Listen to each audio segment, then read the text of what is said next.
Alors, je vais essayer de vous parler de la dangerosité. Et à Pinel, on s'amuse entre nous, puis parfois on parle de dérangerosité, c'est-à-dire qu'il y a beaucoup d'adolescents qui dérangent la société, mais en termes de danger pour la société, ce n'est pas nécessairement ceux qui devraient nous intéresser le plus. Alors, c'est des petites blagues là, de psychiatres légistes comme ça, vous voyez comment c'est le fun. Les heures de lunch sont hilarantes. Alors moi, j'ai l'habitude de parler de mes conflits d'intérêts potentiels parce que j'ai donné des conférences qui étaient supportées par l'industrie pharmaceutique parce que je m'intéresse beaucoup au TDAH. Des fois, je parle de médication. Je dois vous avouer qu'aujourd'hui, je vais parler un peu de médication, mais pas beaucoup. Donc, je ne crois pas que ça s'applique vraiment, mais voilà, j'ai déjà reçu des honoraires de compagnie pharmaceutique. Et de la RAMQ. De la RAMQ. Voilà. Alors, on va discuter de l'évaluation du risque, on va discuter des défis diagnostiques, des troubles des conduites et des comorbidités associées. Et on va discuter d'interventions que nous, on applique et que je comprends que plusieurs d'entre vous êtes des gens qui travaillent sur le terrain. Alors, on va certainement voir certaines interventions, puis leur rationnel. Pourquoi est-ce que certaines interventions sont recommandées plus que d'autres? Et j'ai 45 minutes pour faire ça. Habituellement, c'est comme un marathon de 3 heures, tout ça, mais là, je vais le condenser en un petit sprint de 45 minutes. Donc, pourquoi est-ce que je vous montre une image de météo? Vous allez vous dire, ben voilà, il s'est trompé de conférence. Bien non! Quand on fait l'évaluation du risque, premièrement, on est aussi bon que les météorologues pour prédire la quantité de neige qui va tomber le lendemain. Alors, des fois, on se trompe, des fois, on est right on. Donc, ce n'est pas une science exacte. Ce n'est pas une science où on peut dire qu'on s'appuie là, vraiment sur des données très, très, très solides. Quand même, il y a des outils d'évaluation du risque qui sont très intéressants. Alors, moi, je vais vous parler d'un outil du risque qui s'appelle le SAVRI. C'est celui qu'on utilise à l'Institut Pinel. Je dois vous avouer que ce n'est pas nécessairement moi qui le remplis, le SAVRI. Ce sont mes collègues, psychologues, criminologues, des gens qui ont la formation spécifique pour le faire. Mais je vais vous expliquer peut-être un peu c'est quoi la base de pourquoi est-ce qu'on en est arrivé à des outils d'évaluation du risque comme ça. Alors, quand on essaie de prédire la météo, la première question que les météorologues se demandent, c'est où êtes-vous sur le globe terrestre? Êtes-vous hémisphère nord, hémisphère sud? Est-ce que vous êtes dans les Caraïbes ou vous êtes plutôt en Russie? Alors, selon votre lieu géographique, il va y avoir, bien sûr, des phénomènes météo qui vont être plus fréquents ou moins fréquents. Et cette analogie avec le lieu géographique, c'est l'histoire de la personne qui est devant nous. Et pourquoi est-ce que le lieu géographique est pertinent pour analyser la météo? C'est que ça ne change pas ça.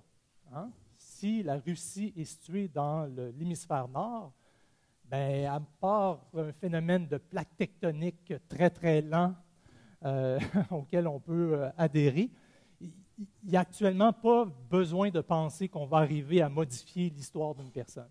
Par exemple, si moi, je grandis dans un milieu où j'ai été exposé à de la violence, puis que j'ai été placé très jeune parce que mes parents ne pouvaient pas s'occuper de moi, ce sont des facteurs de risque qui vont perdurer tout au long de ma vie. Alors, c'est-à-dire que ma dangerosité va toujours être plus élevée que quelqu'un qui a grandi dans une famille qui avait d'autres caractéristiques. Deuxième grand chapitre de l'évaluation du risque, ce sont les facteurs sociaux et environnementaux. Alors, qu'est-ce qui se passe dans la vie de la personne actuellement, dans son environnement? On pourrait dire que ce sont les saisons. Donc, si vous êtes, par exemple, au Canada, l'hiver, les chances qu'il fasse froid, qu'il y ait des tempêtes de neige sont plus élevées qu'au mois de juillet. Alors, les saisons, bien, ça va varier dans la vie d'une personne. Ces facteurs-là sont plus dynamiques. Alors, qu'est-ce qui se passe dans sa relation avec ses parents? Est-ce que les parents ou les éducateurs ou les intervenants sont capables de bien l'encadrer? Est-ce qu'on a mis en place des mesures de probation que le jeune est capable de suivre et adhérer? Est-ce qu'il est capable de bien gérer son stress par rapport à la demande de l'environnement? Ce sont des phénomènes qui sont plutôt dynamiques et sur lesquels on peut offrir une intervention.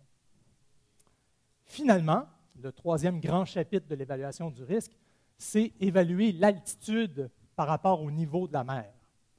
Alors, par exemple, moi, je m'intéresse à faire des randonnées en montagne. Puis à un moment donné, je suis allé au camp de base de l'Everest. Et au camp de base de l'Everest, on s'est levé un matin, il faisait très, très beau. Semble-t-il qu'on pouvait aller dans la montagne, puis 1 heure plus tard, on ne pouvait plus y aller. Ah, après ça, on pouvait y retourner. Ah, là, on ne peut plus. Et la météo est très, très changeante. Plus on se rapproche des sommets de 7000, 8000 mètres, etc.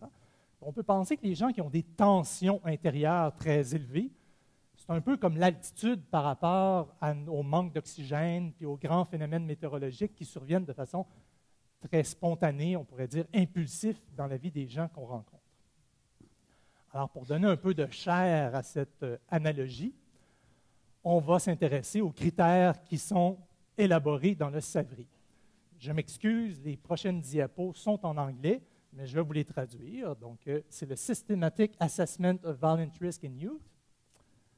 Et le continent, c'est l'histoire de la personne. Et vous avez ici un ensemble de critères. Un des critères très, très forts sur lesquels on s'appuie pour prédire le risque, c'est l'âge à laquelle le jeune a commencé à avoir des problèmes dans sa vie. Alors, le DSM-5, qui est notre outil diagnostique en psychiatrie, va nous dire que le trouble des conduites qui commence avant l'âge de 10 ans est un trouble des conduites qui a un bien plus mauvais pronostic qu'un trouble des conduites qui commence à l'adolescence. Donc, à quelque part, on pourrait penser qu'un trouble des conduites qui est limité à l'adolescence, c'est un phénomène qui est plutôt protecteur en termes de développement de troubles de personnalité antisociale, par exemple. Bon, ce n'est pas souhaitable, là, avoir un trouble des conduites à l'adolescence, on s'entend tous là-dessus, mais si j'ai à choisir, j'aimerais mieux qu'il ne savait pas commencer avant l'âge de 10 ans. Parce qu'en termes de pronostic, en termes de suivi longitudinaux, on sait que ceux chez qui ça commence très tôt, c'est préoccupant. On va s'intéresser à savoir s'il y a une hétérogénéité des gestes délinquants. Donc, bien sûr, on s'intéresse à la violence, donc à l'agressivité dirigée vers autrui, mais si une personne est engagée dans une délinquance très large, c'est un phénomène qui va nous préoccuper. L'initiation précoce à la violence, j'en ai déjà parlé. S'il y a eu des interventions antérieures qui ont été proposées mais qui n'ont pas fonctionné, ça va faire partie des critères. On s'intéresse à savoir si les gens ont eu des comportements suicidaires ou automutilatoires, parce que ça parle de leur capacité à réguler leurs émotions, mais d'un point de vue historique. Et ça parle de leur développement, et ça parle de leur impulsivité. Donc, ce sont des phénomènes qui sont importants à prendre en considération parce que dans le lot des critères qu'on a évalués pour essayer de prédire le risque chez les adolescents, on s'est rendu compte que ceux qui étaient très à haut risque de comportements violents, mais autodirigés, ils étaient plus à risque d'avoir aussi des comportements violents hétérodirigés. Est-ce qu'ils ont été exposés à de la violence à la maison? Donc, est-ce qu'il y a eu de la violence conjugale? Est-ce qu'ils ont été victimes d'abus? Est-ce qu'il y a de la criminalité parentale? Est-ce qu'il y a eu des interruptions dans leurs soins précoces, donc les enjeux d'attachement? Ils ont été placés dans un autre milieu, ils ont été déplacés à plusieurs reprises. Et finalement, un des critères qui est très important, je ne sais pas s'il y a des gens ici qui viennent du domaine scolaire, mais ne pas bien réussir à l'école, c'est un facteur de risque. Et en contrepartie, être engagé dans un projet professionnel puis réussir à l'école, c'est un facteur de protection. Alors, si on pouvait investir davantage en éducation pour ces jeunes-là, pour les soutenir, bien, ça serait certainement très porteur. Alors, si vous regardez le nombre de critères qu'on a en termes d'évaluation du risque, vous voyez que quand on compare aux deux autres grandes catégories, qui sont les facteurs dynamiques, les facteurs historiques remportent la palme. L'histoire d'une personne, c'est très important.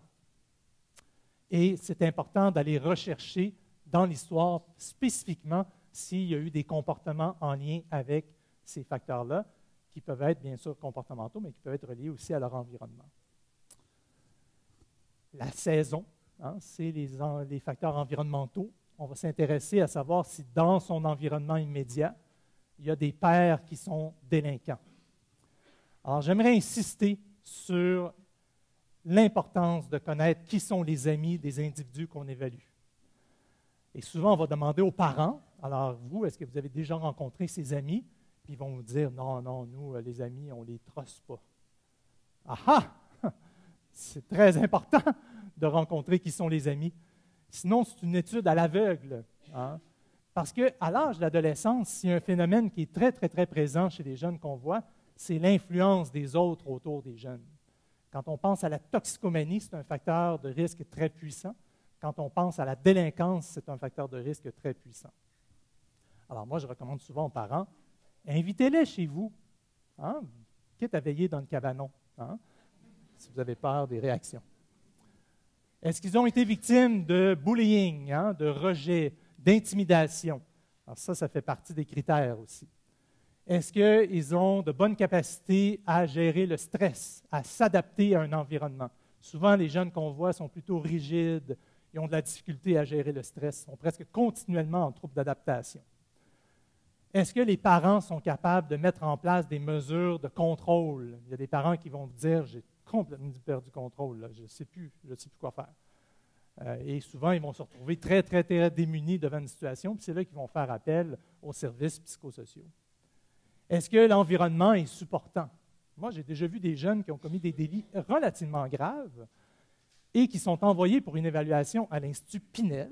Puis là, je me dis quand même, c'est un événement dans la vie d'un jeune de 15 ans. Il arrive tout seul avec un transporteur.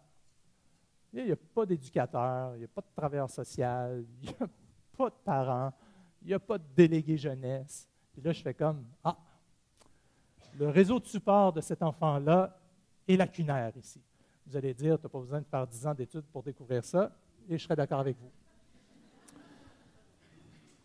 Et l'environnement, hein? Est-ce que l'environnement est organisé, structuré, ou est-ce qu'ils sont dans un environnement qui est complètement chaotique?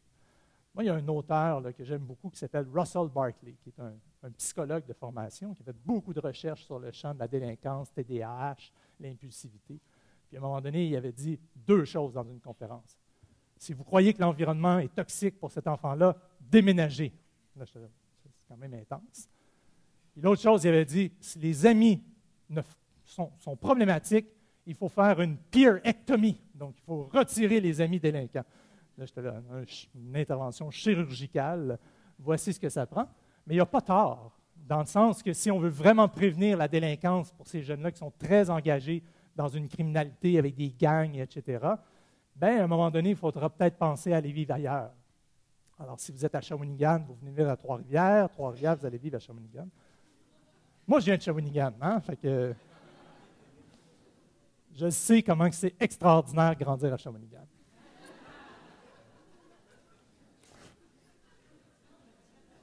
Et je suis filmé.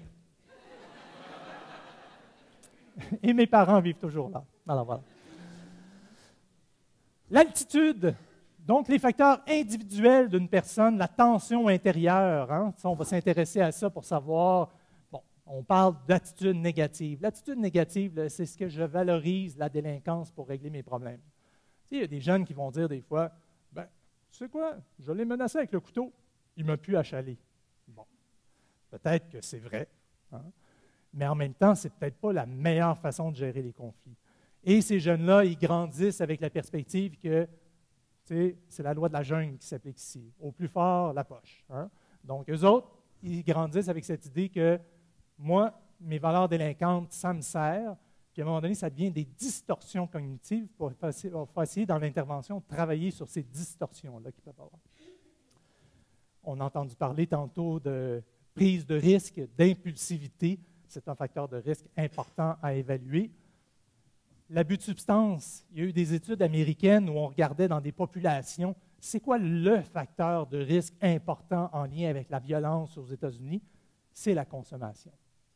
Alors, si vous avez une chose à recommander chez des jeunes qui ont un problème de délinquance, s'ils consomment activement, puis vous vous dites, je vais essayer d'intervenir pour prévenir un geste violent, bien, aidez-les à s'engager dans un programme comme Don Rémy, est-ce que c'est ça? Hein? Les centres en réadaptation de dépendance qui sont partout sur le territoire du Québec.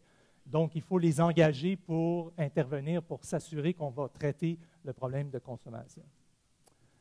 S'ils ont des problèmes de contrôle de la colère, bien, il y a des programmes spécifiques qui existent sur la gestion de la colère. À Pinel, on fait un programme qui s'appelle Domino. Est-ce que vous avez déjà entendu parler du programme Domino? Intéressant, le programme Domino, quand même. On essaie de voir c'est quoi la séquence qui nous amène à un geste violent, puis essayer d'intervenir en amont. donc avant que le geste se produise. L'empathie et le remords. Moi, j'ai beaucoup de jeunes qui ont développé ce réflexe de me dire ce que je veux entendre, c'est-à-dire, ouais, c'est vraiment plate.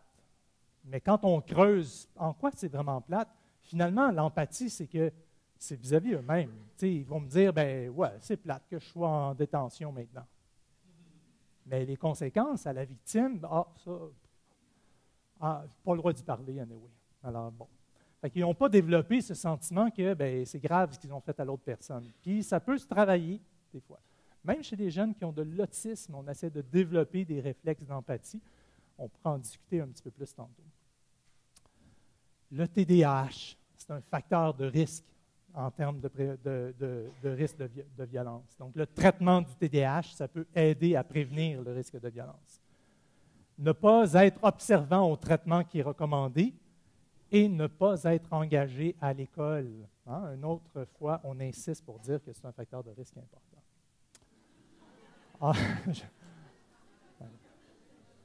C'est Gabriel Nadeau-Dubois avec le carré rouge.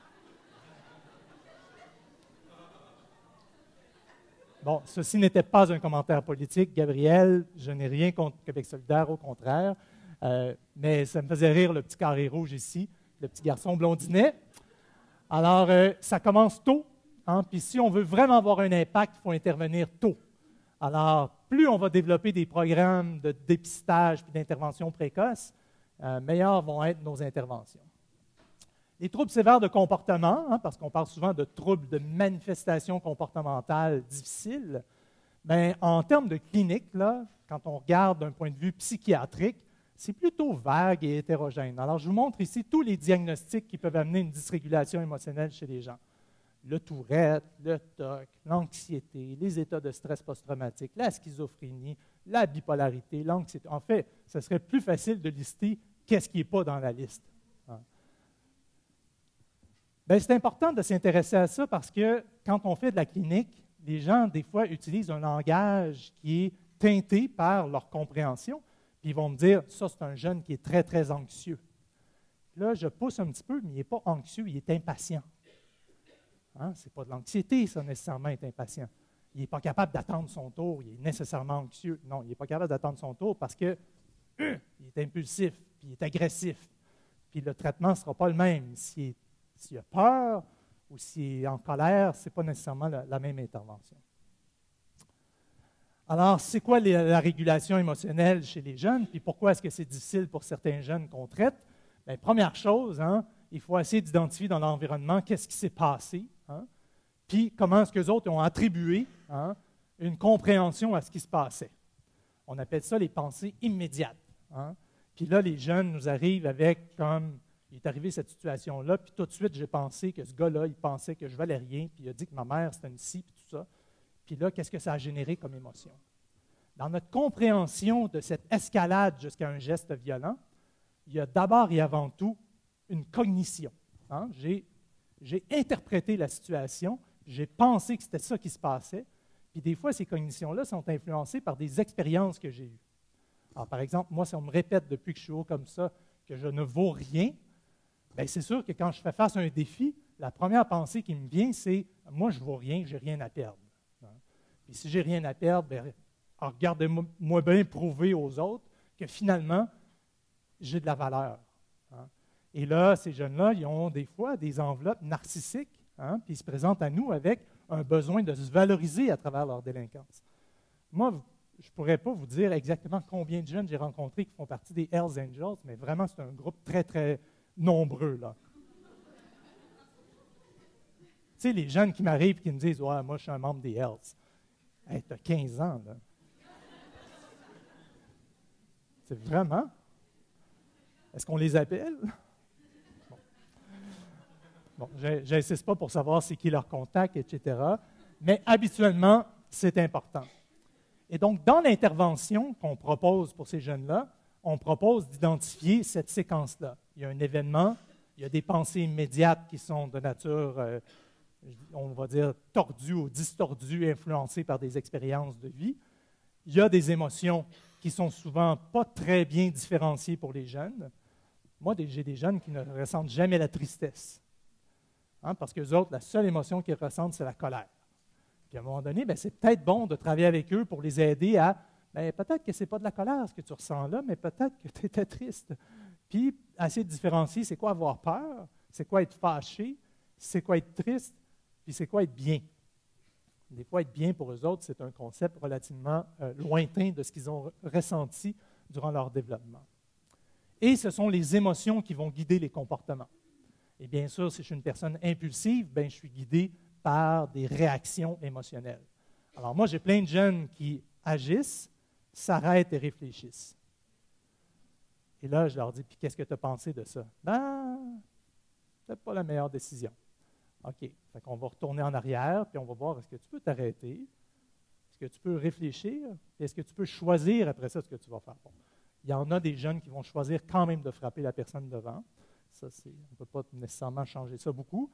Mais une bonne majorité de jeunes qu'on voit, quand on leur donne un traitement, par exemple, on leur donne une médication qui leur permet d'inhiber leur réponse immédiate, qui permet de contrôler l'impulsivité, ils sont capables de faire une réflexion, puis de regarder le menu des options, puis de voir pour chacune de ces options-là, c'est quoi les conséquences dommageables potentielles ou les conséquences positives potentielles de mes actes. Alors, quand on analyse ces jeunes-là, puis je ne vais pas passer beaucoup de temps sur cette diapositive-là qui est un peu compliquée, on va chercher c'est quoi la valence des émotions. Alors, initialement, on leur demande si c'est une émotion positive ou une émotion négative que tu ressens. Est-ce que cette émotion-là, elle augmente rapidement puis elle rediminue rapidement? Ou est-ce que ça a tendance à remonter, puis là, à escalader, puis là, à chacune des interventions, ça va avoir tendance à s'amplifier? En termes de diagnostic différentiel, ça nous aide beaucoup quand on fait un travail clinique. Parce que les jeunes chez qui on a cette escalade émotionnelle qui n'en finit plus, il faut aller chercher s'il n'y a pas un trouble de l'humeur sous-jacent. Est-ce qu'ils sont en dépression? Ou est-ce qu'ils ne sont pas des enfants qui souffrent d'une maladie bipolaire, par exemple? Ça peut des fois un peu faire sourciller, mais ça existe. Alors là, je vais passer les prochaines 25 minutes à vous parler du cerveau. C'est une blague. Mais c'est important de comprendre que les émotions, ça vient de centres qui sont ici, qui sont situés là au centre de notre cerveau. Entre autres, c'est l'amygdale, qui est un centre très important de régulation émotionnelle. Puis la connectivité entre ces centres-là, qui sont des centres profonds du cerveau, et notre cortex, puis particulièrement notre lobe frontal, qui est notre frein sur notre voiture. On va dire que l'amygdale, c'est comme l'accélérateur. Mais si on est capable de mettre un frein sur la voiture pour pas que la voiture s'emporte et qu'elle fonce dans le mur, c'est déjà une bonne action. Puis quand on traite au plan pharmacologique, on veut augmenter la puissance du lobe frontal. On veut que le lobe frontal soit capable d'arrêter la réaction et de faire en sorte qu'on choisisse peut-être une autre direction. Alors, je vais vous entretenir sur les diagnostics qu'on voit le plus souvent dans notre évaluation. Alors, le diagnostic qui ressort peut-être, je dirais 95% du temps quand je vois des jeunes qui viennent pour une consultation, à l'Institut Pinel, j'ai un billet de sélection parce que moi, je vois des jeunes qui ont un peu fait échec à toutes les interventions au préalable. Le trouble de position avec provocation, c'est très, très, très fréquent. Alors, le trouble d'opposition avec provocation, c'est une constellation de symptômes de manifestations cliniques qui ressemblent à ça. Donc, s'emporte facilement, argumente avec les adultes, est susceptible ou soupe au lait, souvent colérique et plein de ressentiment. Alors, là, vous vous dites, c'est mon conjoint? Non, non. Vous allez pouvoir lui dire ce soir, chérie, j'ai trouvé ton problème.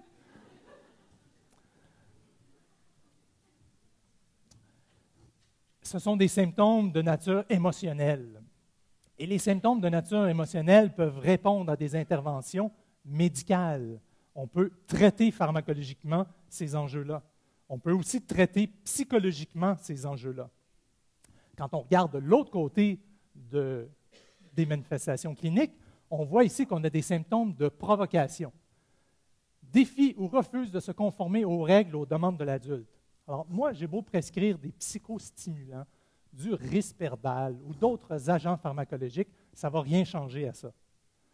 Je ne veux pas commencer à rendre la personne soudainement, c'est conformiste. Alors, tu sais, je te donne une pilule de conformité. J'en offrirai à plusieurs personnes qui sont sur les rails de chemin de fer actuellement. On va m'accuser là, de commentaires politiques toute la journée, mais bon, je me permets. Dérange les autres de façon délibérée. Il y a des fois des gens qui expriment leur colère et leur ressentiment de façon délibérée aussi. Et il y a des gens qui font preuve de mépris et qui peuvent être un peu revanchards, hein, qui vont chercher à se venger dans la vie. Les interventions qui marchent pour ce qui est à droite de la diapo, ce sont des interventions psycho-éducatives. Hein. On veut travailler sur le terrain, donner des récompenses ou des conséquences. On va essayer de changer qu'est-ce qui se passe dans la vie de cette personne-là pour lui faire changer sa vision sur les choses. Alors, vous avez comme une différenciation entre les symptômes qui peuvent répondre aux approches pharmacologiques et psychologiques et les symptômes qui vont répondre davantage à une intervention de milieu, une intervention de terrain, une intervention plus psychoéducationnelle. L'autre grand diagnostic, bien sûr, c'est le trouble des conduites. C'est un peu l'objet de la conférence d'aujourd'hui. Hein? Et qu'est-ce qu'on voit dans les troubles des conduites? C'est un comportement répétitif qui persiste et qui se manifeste par la violation des droits fondamentaux des individus ou la violation des règles ou des normes sociales. Juste vérifier, il me reste 15 minutes. Alors, il y a 15 critères diagnostiques pour ce trouble-là. Alors, des fois, on réfère des gens qui ont un trouble des conduites parce qu'ils ont fait un graffiti. Bon, c'est relativement dérangeant. Hein? C'est la dérangerosité dont je vous parlais tantôt.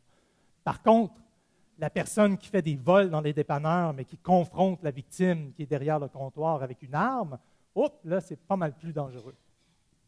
Alors, dans les définitions d'agression, de destruction de propriété, de mensonge ou vol, de violation des règles, on veut voir quel impact ça a sur autrui. Hein? Puis on veut voir quelle dimension ça prend pour la personne. Est-ce que c'est répété parce que ça survient 2 fois par année ou est-ce que c'est répété parce que c'est à toutes les semaines, voire tous les jours? Puis les parents vous disent, moi, je n'arrive pas à intervenir pour encadrer ça. Les manifestations peuvent être très hétérogènes. Et les raisons, l'étiologie qui est derrière le trouble des conduites, on voit que ça peut être relié à de l'impulsivité, un TDAH, un trouble de cette nature-là. Ça peut aussi émaner d'enjeux au plan de la dépression, les troubles de l'humeur. Les gens qui sont en phase maniaque, c'est des gens qui ont tendance à prendre des risques. Hein, c'est des gens qui ne voient pas ce qui se passe dans l'environnement, c'est à très haut risque. Là. Alors, ces gens-là, ils ont besoin d'un traitement spécifique pour la maladie bipolaire, puis ça peut enrayer les enjeux d'antisocialité. Ça peut être lié à la toxicomanie, c'est-à-dire que je peux avoir des troubles de comportement, des troubles des conduites parce que j'ai besoin d'argent pour payer les drogues. Et peut-être que je fais ça aussi en échange parce qu'il y a quelqu'un qui contrôle un peu mon devenir, puis qui me contrôle parce qu'il m'offre une drogue si je fais tel geste. On peut penser à la prostitution aussi là-dedans. Les dommages cérébraux, si c'est des gens qui ont eu des commotions cérébrales à répétition.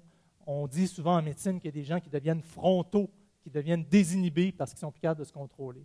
Ça peut être des phénomènes de psychose. C'est très important de faire une évaluation très étroite parce que quelqu'un qui change de comportement, peut-être que cette personne-là, on va commencer à aller voir est-ce qu'il y a des phénomènes psychotiques qui sont associés.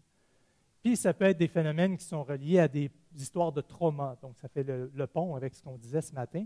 Donc, des gens qui ont été victimes d'abus physiques, sexuels, émotionnels, puis des fois, ils vont s'identifier à l'agresseur, puis ils vont reproduire les comportements de cet agresseur-là.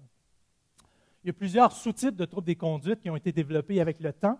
Il y avait une époque dans le DSM-3, dans les années 80, où on disait, est-ce que c'est fait en groupe ou est-ce que c'est fait en seul? C'est ça qui va nous aider à prédire le risque. Et après, depuis les années 95 à peu près, exactement c'est 94, on a commencé à intégrer la notion de l'âge du début. Et dans le DSM-5, on a décidé d'intégrer aussi une notion d'âge, mais une notion de type de manifestation du trouble des conduites. Et la nomenclature exacte de ce sous-type de trouble des conduites, c'est est-ce que le jeune a des traits callous unemotional, c'est-à-dire insensible, impassible devant les gestes qu'il pose. Quand on regarde les critères qui ont été développés pour ce trouble-là, insensible, impassible, d'abord, ça s'appelle dans le DSM avec émotion prosociale limitée. Et les caractéristiques d'un jeune qui a un trouble des conduites avec émotion prosociale limitée, c'est que c'est un jeune qui n'a pas de culpabilité, qui n'a pas d'empathie, qui n'est pas vraiment dérangé par le fait que lui, dans sa vie, il a eu des échecs à répétition. Hein? Donc, il y a eu plusieurs échecs, mais lui, il vogue un peu là-dessus. Puis, c'est des gens qui ont un affect superficiel, qui peuvent être plutôt charmants dans les relations interpersonnelles. Alors, souvent, j'ai tendance à dire que ce n'est pas nécessairement des gens qui vont se faire arrêter, mais c'est des gens qui vont se faire élire.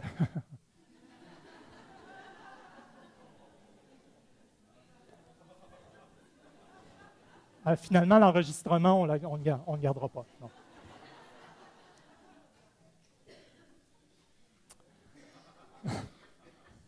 C'est une petite blague. En contrepartie à cet enjeu d'émotions prosociales limitées, on a des jeunes avec des troubles des conduites qui ont des réactions émotionnelles intenses et immenses. Puis dans le DSM-5, on est arrivé avec une classification qui s'appelle le dérèglement sévère de l'humeur. C'est des jeunes qui font des crises de rage répétées, qui sont extrêmes, puis qui ne sont pas provoquées par... Des fois, les gens disent « je n'ai même pas dit non ». On dirait qu'il est comme passé une bulle, puis là, soudainement, il s'est complètement désorganisé. Alors, les parents vont dire, lui, on essaie de ne pas trop l'approcher dans la maison, parce qu'on sait que ça peut être très, très, très difficile. Je dis lui, ça peut être elle aussi. Le diagnostic de cette nature-là commence habituellement entre les âges de 6 et 10 ans. Donc, ça rejoint un peu notre idée que ce sont des troubles des conduites qui commencent très tôt dans la vie. Et la question qu'on se pose, c'est ceux qui ont des réactions extrêmes comme ça, est-ce qu'ils vont avoir un devenir de maladie affective plus tard? On pense que c'est surtout un risque pour la dépression majeure et l'anxiété généralisée, que ce n'est pas nécessairement un prédicteur de maladie affective bipolaire, mais c'est quand même des choses qui ont été regardées.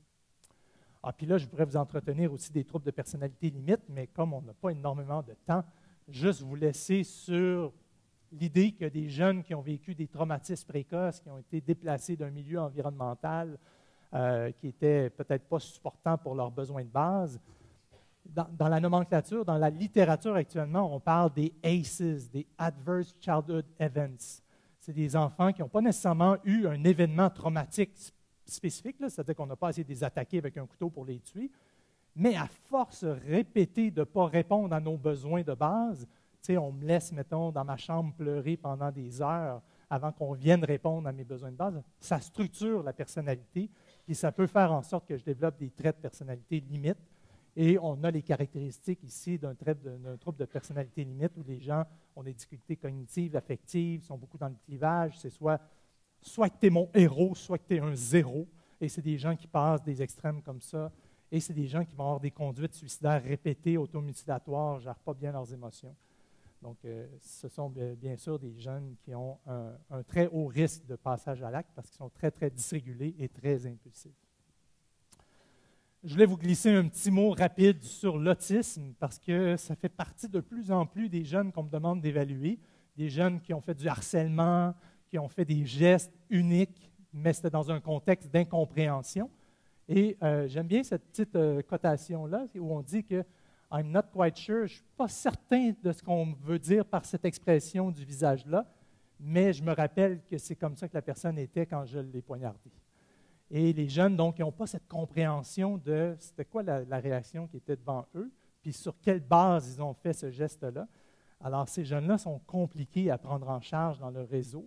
Puis je pense que vous avez une conférence cet après-midi sur ce sujet-là. Donc, pour les 10 minutes qui restent, on va parler d'intervention. J'ai tiré ces diapos-là d'un bloc de diapositives qui sont disponibles publiquement, que moi je trouve vraiment bien faites et qui rejoignent beaucoup ce que nous, on a tenté de développer à l'Institut Pinel, à la clinique Réseau Jeunesse. Ceux qui veulent aller consulter l'ensemble de la présentation, vous allez sur le site web readycanada.org. Alors, Ready, R-E-A-D-Y, Canada, je ne vais pas appeler Canada, .org.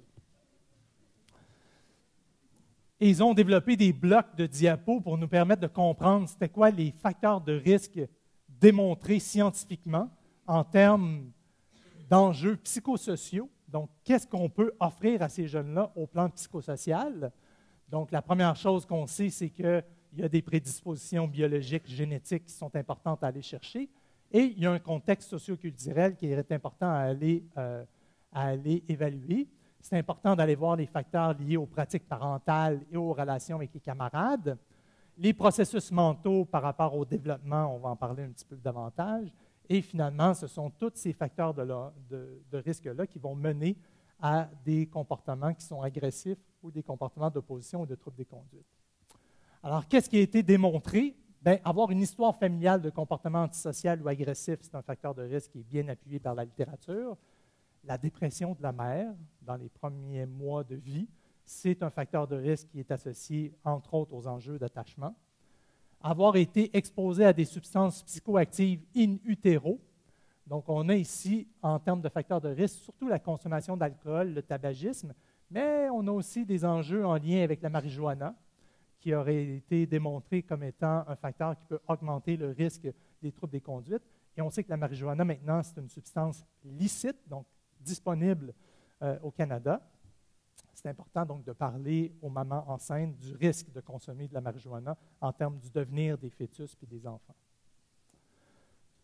Les violences et traumatismes dans la famille, les déterminants sociaux, donc le fameux niveau socio-économique, c'est un déterminant qui est à prendre en considération. Et s'il y a de la violence dans le milieu, donc ça rejoint un peu nos facteurs de risque qu'on évaluait tantôt. Si on a fait l'objet de rejet par les autres enfants, et si on a eu une formation à la déviance. En général, dans la littérature, on n'est pas très favorable à faire des groupes d'intervention pour le trouble des conduites parce qu'ils ont tendance à s'influencer les uns avec les autres. À Pinel, on fait un petit groupe de 4 individus avec 2 intervenants. Donc, le ratio jeune intervenant est du 1 pour 2, et on pense qu'on arrive à monitorer le risque d'influence négative, quoique c'est arrivé qu'à l'automne passé, il y a 2 des jeunes qui sont sortis de la clinique, qui sont partis ensemble en fugue, qui se sont retrouvés à Berry et qui ont eu des relations sexuelles non protégées dans le petit jardin en arrière de la station de métro. Donc, on ne sait pas 100% sûr que parce qu'on a un ratio éducateur jeune élevé, qu'on va prévenir l'influence négative qu'ils peuvent avoir les uns par rapport aux autres. Les types de pratiques parentales, c'est un enjeu important, puis je pense qu'il y a beaucoup d'interventions manualisées qui existent pour les techniques d'habileté parentale, les enjeux d'attachement, et on a les processus mentaux à certaines étapes de développement. Donc, on a parlé d'émotions prosociales limitées, on pourrait parler aussi de régulation émotionnelle et de symptômes internalisés, on pourrait parler aussi de leur incapacité au plan des fonctions exécutives, la mémoire de travail à s'organiser, à bien fonctionner, et les cognitions sociales, donc être capable de s'engager avec les autres, c'est très important. Alors, je vais malheureusement passer rapidement sur ça, mais dans notre évaluation qu'on fait à la Clinique Réseau Jeunesse, on va bien sûr aller investiguer toutes ces sphères des difficultés potentiellement présentes chez le jeune, puis on va chercher, bien sûr, une multiplicité de sources d'informations. Alors, on pourrait ajouter à ça le précis des faits policiers. On s'intéresse au dépôt des témoins pour essayer de comprendre qu'est-ce qui est arrivé au moment des faits. On va s'intéresser à la version du jeune, on va s'intéresser aux versions du parent. S'il y a des enseignants qui peuvent parler du développement de ce jeune-là, ça va être important. Et bien sûr, toutes les autres informations qui peuvent venir de la direction de la protection de la jeunesse sont importantes. Puis, on va faire des observations directes, on va faire des entretiens téléphoniques, on va faire passer des questionnaires, des échelles d'évaluation. Donc, c'est une évaluation qui est multimodale. Et en termes d'intervention, il y a plusieurs points où on peut offrir des interventions. Donc, est-ce qu'on va intervenir sur les pratiques parentales? Est-ce qu'on va intervenir sur les habiletés au plan des habiletés sociales, par exemple? On va intervenir sur les processus mentaux, la capacité de se gérer et de contrôler les émotions. Ça peut être tous des domaines d'intervention où on peut développer des approches spécialisées. Vous avez ici quelques statistiques là, qui parlent de l'ampleur de l'effet, c'est-à-dire la capacité à cette intervention-là à prévenir les comportements problématiques chez un jeune. Alors, vous avez ici des modèles qui sont d'abord destinés à des parents, donc des habiletés parentales qu'on peut offrir. Et moi, personnellement, si je peux faire un commentaire éditorial pour les dernières minutes qui me restera, c'est que si on était capable au Québec d'établir une approche d'habileté parentale qu'on implanterait de façon universelle dans tous les CLSC au Québec, puis qu'on avait la même approche partout sur le territoire, bien, ça serait souhaitable pour les jeunes qui ont ces profils-là, et ça nous permettrait en plus de faire des études qui seraient formidables. En termes de thérapie individuelle avec les jeunes, il y a des interventions cognitivo-comportementales qui ont été démontrées comme étant efficaces. Moi, souvent, quand je vois un jeune qui va en thérapie, je lui demande « Qu'est-ce que tu fais avec ton psychologue ou ton intervenant? » Puis d'habitude, s'ils font de la TCC, là, la thérapie cognitivo-comportementale, il se passe quelque chose. Là. Ils ont des devoirs, ils ont des cahiers à remplir, etc. Quand ils me disent « On parle », je fais « Ah, pour vrai? Bon. Ça peut être très bon de parler. Ce n'est pas parce que je suis contre la thérapie de soutien, c'est très utile, c'est important, puis ça permet l'engagement dans l'alliance thérapeutique. Mais des fois, il faut dépasser ça puis aller dans des interventions plus structurées et manualiser si on est capable.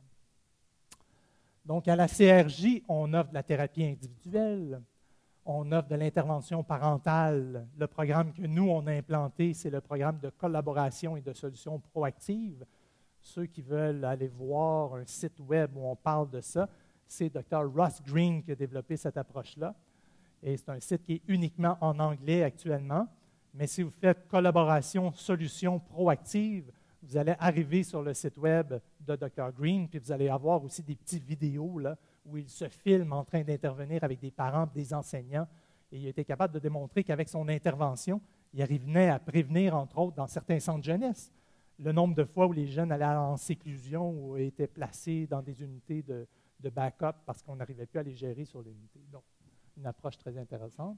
On a un atelier de mini-groupe où on fait un travail sur les arts et les émotions.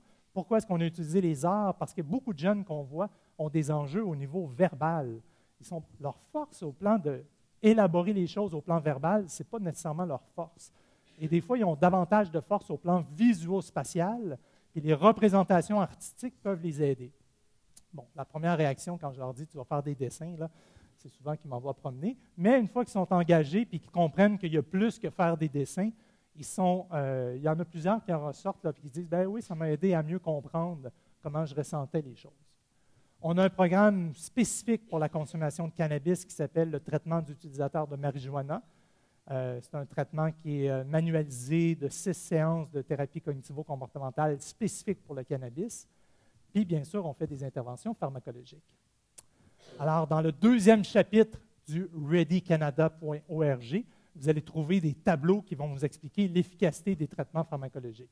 Alors, si vous étiez un groupe de pédiatres ou de médecins de famille ou de psychiatres, je passerai du temps là-dessus. Mais comme je pense qu'il n'y a pas beaucoup de gens qui prescrivent ici, j'ai décidé d'y aller de façon assez générale. Donc, qu'est-ce que ça dit? Ça dit que les psychostimulants, le Ritalin, Bifantin, Concerta, Foquest, Adderall XR, Dexedrine, Vivance, marchent, puis devraient être tentés pour les jeunes qu'on voit avec des troubles des comportements. Ça marche souvent. Et s'ils ont un TDAH associé, c'est la première ligne d'intervention à laquelle on devrait penser, parce que ça va venir aider toutes les autres interventions qu'on va tenter de mettre en place après. Moi, souvent, je leur dis, la médication, je crois qu'elle est souvent essentielle, mais rarement suffisante.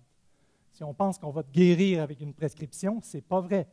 Mais par contre, si on passe des heures à faire de l'intervention psychosociale puis qu'on se dit, il n'y a rien qui marche, mais peut-être que combiner l'approche pharmacologique avec l'approche non pharmacologique, c'est là qu'on va avoir les meilleurs résultats. Et pour les jeunes que nous, on voit, c'est sûr que c'est une approche qui est très importante. Et il y a des agents qui sont non stimulants, l'Intuniv XR ou la clonidine ou le Strattera, c'est des agents avec lesquels on travaille. Puis des fois, on va donner aussi des agents qui sont beaucoup plus puissants, qui ont beaucoup plus d'effets secondaires en termes d'impact sur le devenir des jeunes, parce que quand on donne du Risperdal à un jeune de 8, 10, 11 ans, 12 ans, bien, il y a un risque d'obésité, il y a un risque de diabète, il y a un risque d'hypercholestérolémie, il y a un risque de dyskinésie tardive, qui est un syndrome neurologique qui ne part pas. Puis c'est des réflexes bucco-linguaux. Les gens ont des protrusions de la langue, là, ils parlent puis ils sortent la langue continuellement. Pas nécessairement les médicaments les plus populaires quand on leur décrit les effets secondaires. Puis là, ils disent « Vraiment, tu vas me prescrire ça? » En plus, ça peut donner des seins à des garçons et aux filles, ça peut faire une lactation. Alors, ce n'est pas super winner. Mais quand ils en ont besoin, pour le temps qu'ils en ont besoin, c'est un médicament qui est très efficace. Donc, on essaie de limiter dans le temps la durée d'un traitement avec ces agents-là. Puis il y a des gens pour qui ça va être nécessaire pendant plusieurs mois, plusieurs années parfois. Alors, moi, j'ai participé à une étude où on a regardé c'était quoi les traitements qui fonctionnaient chez des jeunes qui avaient des troubles sévères de régulation émotionnelle. Et on en arrivait justement aux conclusions que psychostimulants, non stimulants, puis après ça, les antipsychotiques atypiques. Alors, on va passer là-dessus. Il y a un tableau de la CADRA. Ceux qui s'intéressent à la CADRA, c'est le Canadian ADHD Resource Alliance. Alors, peut-être un conflit d'intérêts potentiel supplémentaire, c'est que moi, je suis le nouveau président de la CADRA. Et donc, là, on travaille sur les lignes directrices qu'on va développer pour le prochain cycle autour de 2022-2023 qu'on aimerait publier ça. Et je voulais conclure sur une étude où on a regardé l'impact des psychostimulants dans des études longitudinales.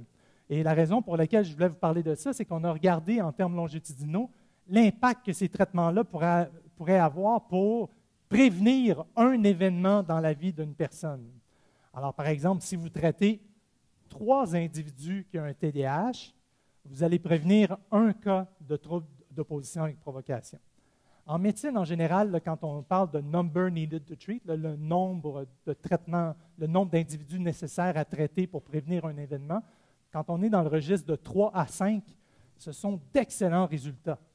Si vous dites « je traite l'hypertension artérielle pour prévenir un événement d'infarctus du myocarde », puis que vous avez un patient sur 3 chez qui vous allez parvenir à prévenir ça, c'est énorme là, en termes de santé publique.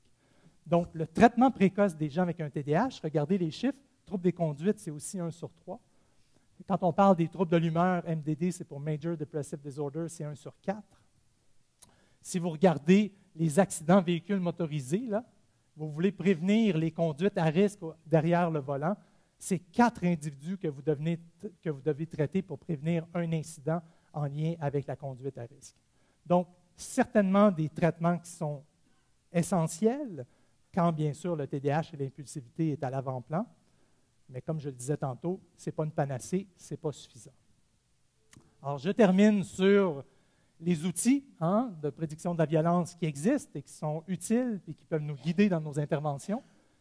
Les stratégies thérapeutiques visent à rendre le risque assumable dans la communauté, pas à les rendre tous flats. C'est sûr qu'on a des jeunes qui vont toujours demeurer avec un léger risque. On ne peut pas prévenir complètement les risques de violence, mais on peut certainement faire en sorte qu'on mette toutes les conditions qui sont favorables autour de ces jeunes-là. Puis le diagnostic différentiel de ces troubles-là, c'est souvent complexe, puis ça nécessite souvent une équipe, puis ce n'est pas l'histoire d'une seule personne qui va arriver à élucider nécessairement la complexité de ces jeunes-là qu'on évalue et avec qui on travaille. Alors, je vous remercie pour votre attention.